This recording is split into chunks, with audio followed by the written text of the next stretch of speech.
हर हर महादेव। माता बगलामुखी काली देव्यै नमः। जय जय मा बगलामुखी। नमस्कार। वास्तु सम्पर्के आमी छोट्ट एक टिप्स दिच्छी। समस्त आमार ভিউয়ার্স সাবস্ক্রাইবার যারা শেয়ার করছে, যারা লাইক করছে, তাদেরকে একটু ফলো করতে বলবো। যেসব বাস্তু ঘরের পজিশনটা আগে লক্ষ্য করবে, তারপরে দেখবে পূর্ব সাইডটা উঁচু, পশ্চিম সাইড নিচু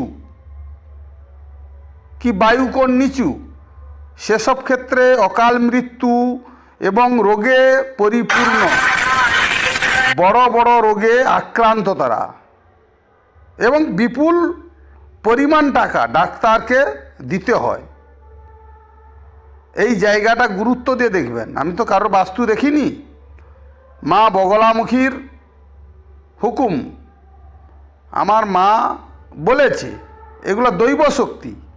যেসব বাস্তুর বায়ুকোণ দেখবে একটু হলেও উঁচু আছে, পূর্ব সাইড ডাউন আছে, তারা ধনধান্যে বৃদ্ধি, তাদের ঘরে কখনো অর্থ কষ্ট হয় না।